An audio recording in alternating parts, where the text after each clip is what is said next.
أعوذ بالله من الشيطان الرجيم بسم الله الرحمن الرحيم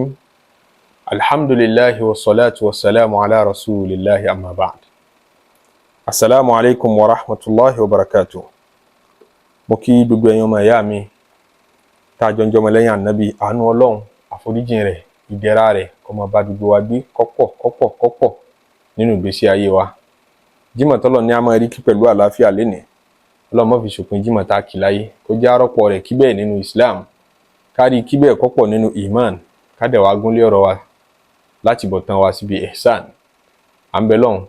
kó jẹ́ apẹ́ lẹ́yìn Ànábì o kó jẹ́ abá wọlé ọlá àti ilé ọlá òjíṣẹ́ ńlá Ànábì sallallahu alayhi wa sallam nínú àwọn ẹ̀kọ́ àti ọ̀rọ̀ olówó iyebíye tó bá wa sọ nípa àdúà tá a máa fi gbogbo ìgbà ṣeun àbí ta ní oní tí ń fẹ́ lọ́dọ̀ Ọlọ́run ọmọdé inú wa àtàgbà tó ti dàgbà tá a rò pé ó yẹ kí kọ́mọ ní ìdí nǹkan kan mọ́ òun náà tún ní tí ń béèrè lọ́dọ̀ Ọlọ́run ní tá a fi ń jẹ́rú tá a fi ń jẹ́dá náà a gbọ́dọ̀ nídìí nínú tọ́lọ́run fi jù wá lọ tá a fi lè tó Ọlọ́run òun náà ní pé kò nídìí tá a bá ń bẹ Ọlọ́run tá a bá ń ṣàdúà ọkàn wa máa rọ̀ mọ́ bí àdúà wa bá ti gbà nípa ibi tọ́lọ́run wà ní ibi Ọlọ́run wà ní ibi Ọlọ́run wà ní lọ́lọ́run fi dá wa lẹ́kọ̀ọ́ nípa kí ní jẹ́ gbígbàdúà bó ló ṣe relate mọ́ ibi òun wà l'Ànábì sallallahu alaihi wasallam fi dá wa lẹ́kọ̀ọ́ lé lérí abẹ́ mọ́yé èèyàn tó gba Islam nítorí pé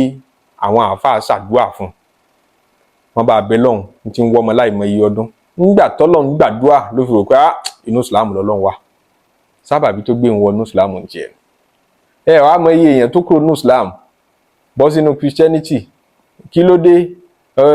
gbèsè kan tóun jẹ àbí gbé ọjà àwọn nǹkan táwọn ìjọba gbẹ́sẹ̀ lé àfìgbà tóun dé chọ́ọ̀chì tán dáwọ́ tẹ̀ òun lérí tán ṣe ìrìbọmi fóun ní Ọlọ́run tó yanjú ọ̀rọ̀ ibẹ̀ lọ́lọ́run wà ó jáde nínú Islam nítorí ẹ̀ àìmọye èèyàn lọ́dà aláṣìṣe tí ń pèrè ẹ̀ lóníṣẹ̀ṣe láti bí sábàbí wípé lẹ́yìn tóun dààmú káàkiri tán àfìgbà tóun dé ọ̀dọ̀ àwọn adáhunṣe àwọn ni wọ́n bá òun gbé ẹbọ kàkà tí kagún láyà àwọn ni wọ́n sì wọn láwọn gbẹ́rẹ́ kan wọ́n bá òun ṣe àwọn iṣẹ́ kan ní tóun fẹ́ fi wájú ṣe ńlẹ́ lómi fi rò pé bẹ́ẹ̀ lọ́lọ́run wà ní Islam náà fi wá ní dákẹ́ láti sọ kí ni ọ̀rọ̀ mọ́ gbígbàdúà ǹjẹ́ ká tẹ́wọ́ sọ́lọ́run lẹ́ẹ̀kan náà kọ́ dẹ̀ dá wa lóhùn ǹjọ́ túmọ̀ ń pé Ọlọ́run nífẹ̀ẹ́ wa ṣá wọ́n lá Nábì sallallahu alaihi wasallam ní innal abda ìyá mọ́ sí lọ́run tí ó jẹ́rú Ọlọ́run nígbà míì yad'u Allah subhanahu wa ta'ala yóò mọ̀ pé Ọlọ́run ọba àlékiọlá wa huwa yuhibbuhu sọ́lọ́ náà dẹ̀ nífẹ̀ẹ́ ẹrú tọ́lọ́ nífẹ̀ẹ́ tímọ́tímọ́ ni fayaqulu ya Jibril Ọlọ́run máa ní màláìkà mi Jibril akhir hajata abdi ẹrú mi tí ń pè mí yẹ mọ́ bí abùkátà rẹ̀ bọ̀rọ̀ ẹrú mi tí ń pè mí tí mo dẹ̀ nífẹ̀ẹ́ yìí ẹ̀mí bí abùkátà rẹ̀ kí láà ṣe wọ́n ní fa inni uhibbu an asma'a sawtahu ohun tí fi ń pè mí yẹ mọ́ gbádùn ẹ̀ yìí tí ìfẹ́ ọ dákẹ́ tí n bá dá lóhùn tó bá rí n tí ń fẹ́ tó bá ti san gbèsè ohun tẹ́nìsìn kò ní rántí kírun mọ́ kò ní rántí gbààwẹ̀ fọlọ́mọ àwẹ̀ tọ́yàn fún rẹ̀ yìí mọ̀ ń gbádùn ẹ̀ ó ti bí tí sàmì yìí mọ̀ fẹ́ràn ẹ̀ pọ̀ sàárà tó bù fún rẹ̀ tí ń ṣe tẹ̀léra wọn yìí mọ̀ ń gbádùn ẹ̀ lọ́lọ́wọ́ bá ní ẹpẹ́ǹdì gbígbàdúrà rẹ̀ ẹja mọ́ accumulate ẹ̀ kí oríire tó fẹ́ ṣe ó tún mọ́ pọ̀ sí kó ju tí ń béèrè gan lọ àmọ́ kó sì kọ́ mọ́ ti ìyá nìsín torí pé ohun yóò dákẹ́ ìyìn ti fẹ́ kó tí ì dákẹ́ òun máa bẹ̀rẹ̀ pé sóhun wá tún ṣàgbákò kóhun mọ́ lọ́hun yìí ni sọ ẹ́ kóhun tó wá yin lọ́hun kóhun tó wá pè dáná ni tó á jẹ́ sí pé pípè tóhun pè ní òfin tètè gbàdúrà wọn oríire tán fẹ́ kó o ṣe wọ́n fẹ́ kó kún ju tí wọ́n ń béèrè lọ ni. a máa ṣẹlẹ̀ nígbà míì tó yẹ sí pé innal abda la yad'u Allaha wa huwa yubghiduhu yóò mọ̀ pé Ọlọ́run ní mẹ́sàn-án mẹ́wàá Ọlọ́run dẹ̀ nífẹ̀ẹ́ bóyá ọ̀sẹ̀ Ọlọ́run débẹ̀ bóyá ó lòdì sófin Ọlọ́run ọba débẹ̀ fayaqulu ya Jibril Ọlọ́run máa ní màláìkà mi Jibril yóò ní náà iqdi li abdi hajata ẹrúkẹrú tí ń béèrè bùkátà yìí ẹ tètè fún ní tí ń fẹ́ ṣówó lólóhun fẹ́ dàlù fa inni akrahu an asma'a sawtahu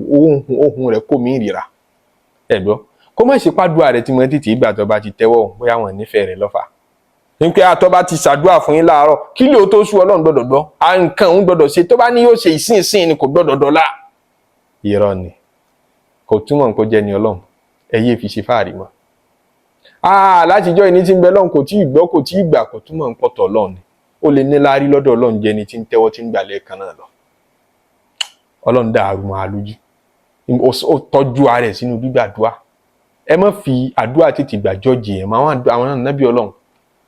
Wọ́n pọ̀ tí wọ́n bẹ lọ́wọ́n ọba, ànábì Musa alayhi salatu wassalam, ànábì Muhammad pẹ̀lú tó jó lórí gbogbo àwọn ànábì Ọlọ́run tọ́lọ́run nífẹ̀ẹ́ sí jù tí ẹnìkan ò lè tẹ́ bàtẹ́ ẹsẹ̀ rẹ̀ ẹnìkan ò lè tó níwájú Ọlọ́run. Ó ṣàdúrà tí ó tètè gbà tọdún kọjá ọdún rí kọjá kó tó gbà. Tàwa ni ẹnìkan kò gbọdọ̀ dọ̀la èní lọ́gbọ̀dọ̀ gbà, kò túmọ̀ ń kó ọjọ́ rẹ̀ Ọlọ́run. Àmúgùn nìkan ló lè fi léyìn òtàn. Kò wá túmọ̀ pé yẹn tẹ́wọ́ sọ́dọ̀ Ọlọ́run ọba kò tí ì dáhùn kò túmọ̀ ń pọ̀tọ̀ Ọlọ́run ni ọ́. Mọ́ tàn ara rẹ̀ pé àwa kan bẹ Ọlọ́run ò fẹ́ràn àwa, àwọn kan lẹ́nu wọn dọ́dọ̀ Ọlọ́run, ẹnu tiẹ̀ lè dọ́dọ̀ Ọlọ́run ju ohun tí ọ̀ ń sọ ní lọ. Wọ́n tún lá Ànábì sallallahu alaihi wasallam sọ pé walladhi nafsi biyadihi, mo fọba tẹ́mi mi bẹ lọ́wọ́ rẹ̀ mo fi búra, innal abda, ẹrú tí ń sun Ọlọ́run nígbà míì, la yad'u Allaha ta'ala wa huwa alayhi ghadban, ó lè mọ̀ pé Ọlọ́run ọba kó sì jẹ́ni tọ́lọ́run ń bínú sí. Ọlọ́run ò fẹ́ tiẹ̀ rárá, bóyá ṣe Ọlọ́run débẹ̀, bóyá ní Ọlọ́run fín débẹ̀. Fayuridu anhu, Ọlọ́run ó gun rí kúrò mẹ́, kò ní dá lóhùn. Thumma yad'uhu, kò tún ní fàdúrà lẹ̀, yóò mọ̀ sí lọ. Fayuridu anhu, Ọlọ́run ó tún gun rí kúrò mẹ́, yóò ti gbà kó wọn ò rí. Thumma yad'uhu, yóò tún mọ̀ pé lọ́sẹ̀, yóò takú sí i lọ́rùn. Fayuridu anhu, Ọlọ́run ó tún lóhùn ọ̀dọ́. Ibi tọ́ṣẹ lọ́hùn dé, gẹ́gẹ́ bá a ti mọ̀ sọ fúnra wípé ẹ̀ṣẹ̀ mọ́ dínà gbígbàdúrà. Tòun ti bẹ́ẹ̀ thumma yad'uhu, kò tún ní fàdúrà yẹn lẹ̀ o. Débi tí fayaqulu Allahu ta'ala li malaikatihi, Ọlọ́run mọ̀ sọ fún àwọn màláíkà rẹ̀ pé aba abdi an yad'uwa ghairi, tí kò rẹ́ lómi tí ó pè ní. Kò rẹ́ lómi tí lẹ́yìn mọ́sálásí, lẹ́yìn àwẹ̀, lẹ́yìn ìrun yìí, kò rí nǹkan míì tó tún lè ṣe ni. Ó takú pé wọn ò ní ṣe nǹkan mi. Ìwọ náà máa pè ọ́, ẹlẹ́ṣẹ̀ ni mí tòótọ́, ìyìn ṣe déédéé tòótọ́, mo ní kùdìẹ̀kùdìẹ̀ tó pọ̀, àmọ́ ní lọ bòmí àfọ̀dọ̀ rẹ̀. Ìwọ náà ní mọ̀ pé láàárọ̀, bá pè láàárọ̀ yín tún pè ọ́ lọ́sàn, yín tún pè ọ́ lálẹ́ títí tẹ́ ìgbé kọlù mi. Ó takú, ó lagídí síbẹ̀. Sẹ́nu ọ̀nà olówó bí wọn náà ṣe takú síbẹ̀ nígbà míì. Ń pé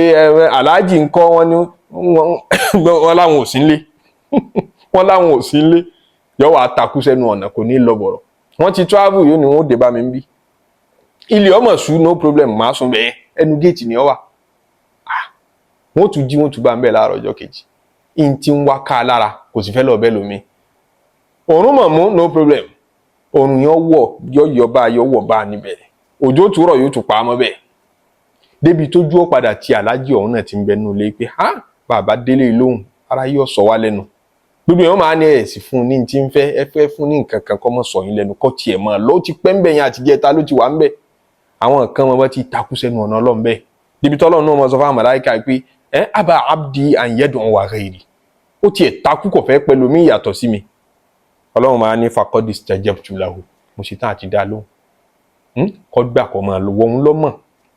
Tòun tẹ̀ṣẹ́ rẹ̀ náà wọ́n tún wá dá lóhùn, ó ṣe ti ń fẹ́ fún. Ọlọ́run ṣàṣe ń tà ń fẹ́ fún wa. Jímọ̀ tá à ń kí lè ní kó fi ṣàmì rere àmì àlùbáríkà nínú ìgbésí ayé wa, kó mọ̀ fi ṣòpin jímọ̀ tá à kí láyé. Ẹ̀rán tí ṣàṣàlátù tó pọ̀ fún Nabi sallallahu alaihi wasallam. Subhana rabbika rabbil izzati amma yasifun wa salamun ala al-mursalin walhamdulillahi rabbil alamin.